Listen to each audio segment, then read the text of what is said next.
নমস্কার। আজকে আমরা দীঘাতে এসেছি। দুই দিন হলো। আর 2 দিনের সেই দেখো, এখন সন্ধ্যাবেলা, এখন আমরা বেরিয়ে পড়ছি। আর বাচ্চাদের সকালবেলা সমুদ্রে নিয়ে গেছিলাম, আর এখন রাতের বেলা ওদেরকে একটু এদিক ওদিক ঘোরাতে নিয়ে যাবো। তো প্রচণ্ড গরম, তো সাজুগুজু করেছি আর সবাই প্রচুর ঘামছি আর ঘামছি। মানে এত পরিমাণ গরম বলে বোঝাতে পারবো না। আর দেখো, দুজনের জামা কাপড়ও নিয়ে নিয়েছি ব্যাগে, গরম লাগলে আবার চেঞ্জ করে দেবো। আর ওদের তো সব থাকে, আলাদা আলাদা নিতে হয় ছোট ব্যাগে করে। এখন বাইরে বেরোচ্ছি, সন্ধে প্রায় 6:30 মতো বাজে। এখন আমরা টোটোয় করে নিউ দীঘার দিকে যাব। আর ওখানে গিয়ে বাচ্চাদের গাড়ি আছে, সমস্ত কিছু আছে, ওখানে কিছু বাজার টাজার করব। আর তারপরে বাচ্চাদেরকে একটু ঘুরিয়ে নিয়ে আসবো। সারাদিন গরমের জন্য বের হতে পারিনি, আমরা এখানে দাঁড়িয়ে রয়েছি। আমরা হোটেল থেকে, দেখো এটা হচ্ছে সেই সরকারি হোটেল আর কি। এখন একটা ছোট সিএনজি ভাড়া করেছি, এটা নিয়ে একদম নিউ দীঘার দিকে যাব। আমরা ওল্ড দীঘাতেই আছি। আর এই যেখানে রয়েছি সেখানটা খুব পরিবেশ ভালো, চারিদিকে নিলিবিলি, অনেক বড় এরিয়া। বলতে বলতেই দেখো আমরা চলে এসেছি নিউ দীঘাতে। প্রচুর এরকম খোলা গরু থাকে, আর চারিদিকে সন্ধ্যার পরে একদম আলোয় আলোময়। আর সব পর্যটনরা বেরিয়ে যায় বাইরে ঘুরতে। এই দেখো, গল্প করতে করতে কত গাড়ি বাচ্চাদের। তা আমরা বললাম কিছু বাজার টাজার করি, আর তারপরে গাড়িগুলোতে বাচ্চাদের চড়াবো। তোরা এই দেখো গাড়ি দেখে কিরম করছে, ভাবছে এখনই গাড়িতে চড়বে। ওই দেখো, আদিত্য ঠাকুর গাড়িতে ওঠার জন্য বাবা বাবা করছে, তাই তো। এখন বলতে বলতে মাছ ভাজা খাবো, তাই চলে এসেছি। তো এখানে অনেক রকমের মাছ রয়েছে। তো জানি বিচের ধারে মাছ খুব একটা ভালো হয় না, তবু কি করব, বাঙালি মানুষ আমরা, মাছ তো দরকারি। তো এই দেখো কাঁকড়াগুলো বড় বড়ই আছে, তো ভাবলাম যে তাহলে ভেটকি মাছ ভাজাই খাবো, তো পোড়াও খাওয়া যাবে। আর এই দেখো অক্টোপাস। আর্য ঠাকুরকে প্রথমবার এরকম মাছ দেখিয়ে ভালোই লাগছিল, দেখো কত খুশি হয়ে গেছিল। এই দেখো একটা অক্টোপাস রেখে দিয়েছে। তো আর্য ঠাকুর বিশাল খুশি হয়ে গেছে এত কিছু মাছ টাছ দেখে। আর্য ঠাকুরও খেয়েছিল আমার সাথে মাছ, ওকে বলেছিলাম যে মাছ খাবে নাকি, এই যে কাঁকড়াটা দেখিয়ে দিল। আর মোটামুটি আমাদের ওখানে মাছ খাওয়া হয়ে গেছে। এখন আমরা মার্কেটে চলে এসেছি। আর এই দেখো বালতিগুলো নেবে কৃত্তিকা ঠাকুর, ওটা দিয়ে বালু তুলবে আর কি সমুদ্র বিচে গিয়ে। আর প্রচুর গাড়ি, আর চারিদিকে খেলনার তো প্রহরা জানোই। আর আমি একটা পাখা দেখছিলাম, প্রচন্ড গরমে পাখা দিয়ে বাতাস করব বলে। বিচের ধারে আমরা এসেছি যে বাচ্চাদের নিয়ে একটু হাওয়া বাতাস খাবো, কিন্তু এখানে কোনো পরিমাণের হাওয়া বাতাস নেই, পুরো গরম। আর এই দেখো মেয়ের জামা আবার চেঞ্জ করে দিতে হয়েছে, গরমে ওটা পরে থাকতেই পারছিল না। অবশেষে ও কি নেবে বুঝে উঠতে পারছিল না, অনেক খেলনা দেখে একবার এটা নেবে ওটা নেবে, মানে গোটা পুরো দোকানটা তুলে দিতে পারলেই ওর শান্তি, মানে বাড়িতে নিয়ে যাবে। আর বাচ্চাদের মন যেই খেলনা দেখছে সেই খেলনাটাই নিতে চাইছে। আসলে আমাদেরই মন চাইছে, এত চকচকা ঝকঝকা মনে হচ্ছে খেলনাগুলো আমরাই বাড়ি নিয়ে গিয়ে খেলা করি। আর ওরা তো চাইবেই। তো খেলনার দোকান থেকে বের করে নিয়ে যাওয়া বাচ্চাদের খুবই কঠিন বিষয়। আদিত্য ঠাকুর তো একদম সব কিছু খেলনা টেলনা থাবা দিয়ে ধরছিল, ওকে কোলে নিতে হচ্ছিল, নিচে ছাড়াই যাবে না, কারণ এই দেখো একটার পর একটা নিচ্ছিল। আর এই দেখো একটা খেলনা সাপ দিয়ে ভয় দেখাচ্ছিলাম, কিন্তু আদিত্যর কোনো ভয় নেই, কিন্তু কৃত্তিকা ঠাকুর খুব ভয় পেয়েছিল সাপটা দেখে। তো ওর সাথে একটু ইয়ার্কি করে নিলাম, আরো অনেক কিছু দেখছিল। আর এই দেখো খালি খেলনার দিকে নজর বাচ্চাদের। আর এই দেখো কৃত্তিকা ঠাকুর কেমন ভয় পেয়েছিলে বলো রে বাবা রে। ওরে বাবা রে, কি ভয়ে সামনে ধরলো ধরলো ধরলো তোমার ধরলো। ভাইকে দিচ্ছি, এ দেখো ভাইয়ের ভয় নেই। ভাই ভয় নেই। এই আমরা তো খেলনা কিনছি, এখন আমরা করব। দেখো আদিত্য ঠাকুর কিরকম ঘেমে স্নান করে গেছে একদম। তারপরে ওকে কোলে নিয়েছি। আর এত সুন্দর কাঠের জিনিস দেখে বেশ ভালো লাগছিল। তো ওর বান্ধবীদের জন্য কৃত্তিকা ঠাকুর কিছু জিনিস কিনলো, পাশের বাড়ি ওর শেষটা আছে, শেষটার জন্য একটা ব্যাগ কিনেছে। আর ভাইয়ের জন্য একটা গাড়ি কিনা হলো। আর অবশেষে আমরা এদিকে হাঁটতে হাঁটতে আবার চলে এসেছি, ওদেরকে গাড়িতে বসাবো। আর গরম তো, বাড়ি ঘরে ফিরে যাব, সেই কারণে গাড়িতে বসিয়ে দিয়েছি। দেখো ওদের কত বড় ব্যবসা, একটু গাড়ি একটু পাক দেবে বাচ্চাদের, 2 পাকে 200 টাকা নেবে।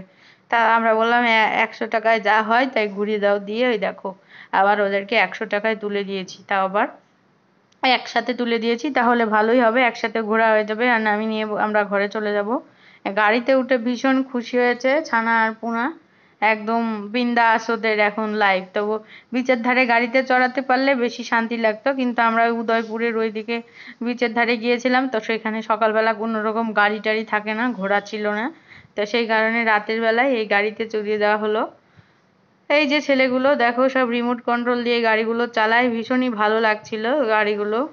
কিন্তু আমাদের তো বাড়িতে এই সমস্ত গাড়ি নিয়ে আসলে লাভ নেই, মানে এরকম উঠোন বড় দরকার, তাহলে এসব গাড়ি বাচ্চারা চালায় মানে মজা পাবে।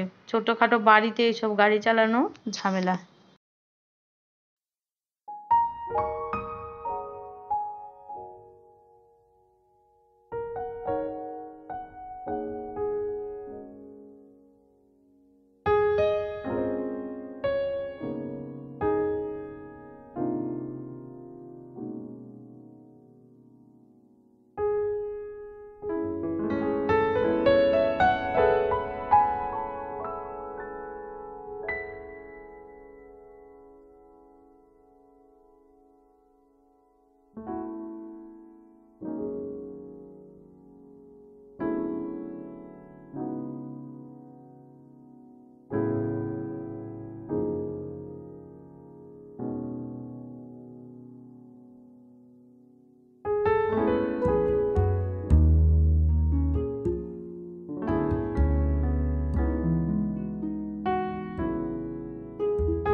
অনেক ঘুরে বেড়ালাম আমরা, আর অবশেষে দেখো আমরা একদম হোটেলে চলে এসেছি আর সব ফ্রেশ ট্রেশ হয়ে ডিনার রুমে ডিনার করতে চলে এসেছি।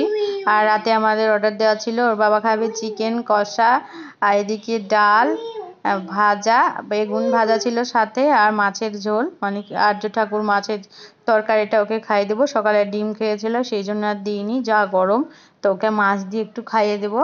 তো গরমে একদমই খেতে চাইছে না বাচ্চা, তো যাই হোক কিছু একটা খাওয়াবো, আর তারপরে যদি না খায় রুমে নিয়ে গিয়ে ওকে খাইয়ে দেবো। আর ওইদিকে কৃতিকাকে ওর বাবা খাইয়ে দিচ্ছে। বাই, ভালো থেকে সবাই।